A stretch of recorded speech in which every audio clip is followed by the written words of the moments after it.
Et nous commençons comme d'habitude cette émission avec Tendance mon ami, le résumé complet de l'actualité boursière du jour avec Pauline Graptel. Bonjour Pauline. Bonjour.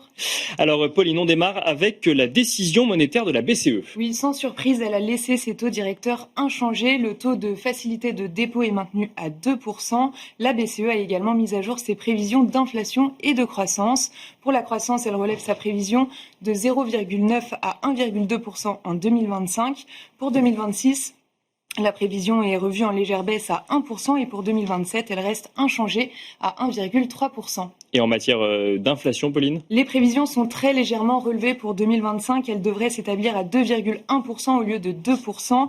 Pour 2026, la BCE la projette à 1,7%, puis à 1,9% en 2027. Christine Lagarde confirme que la BCE maintient une approche data dependent, meeting par meeting, pour décider de l'évolution de sa politique monétaire. Alors on parle de l'inflation en zone euro, mais le deuxième rendez-vous de la journée, c'était l'inflation aux États-Unis, Pauline. Oui, pour le mois d'août, l'inflation américaine progresse de 0,4% sur un mois et de 2,9% sur un an.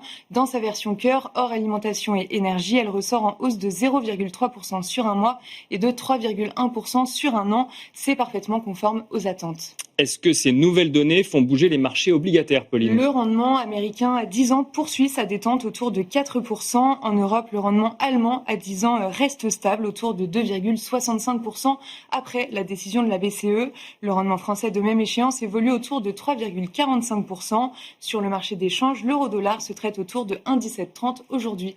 Et quelle réaction sur les marchés actions ? En Europe, les indices actions évoluent dans le vert. Le CAC 40 gagne jusqu'à 1% au cours de la séance et repasse au-delà des 7800 points. C'est d'ailleurs sa 4e séance de hausse consécutive. Aux États-Unis, les indices sont en hausse. Le S&P 500 et le Dow Jones inscrivent de nouveaux records absolus, tout comme le MSCI World. On note du côté des valeurs, Pauline, que Kering est en hausse. Oui, en hausse de plus de 2% après avoir annoncé ne pas acquérir la totalité de la maison de couture italienne Valentino avant 2028, alors que Kering détient déjà 30% du capital. Et on finit avec l'agenda de demain. Quel sera l'agenda demain, Pauline ? Les investisseurs regarderont demain les secondes estimations d'inflation pour la France, l'Allemagne et l'Espagne pour le mois d'août. Au Royaume-Uni, ils seront attentifs à la balance commerciale et à la production industrielle de juillet. Ce soir, Adobe publiera ses comptes après la clôture des marchés.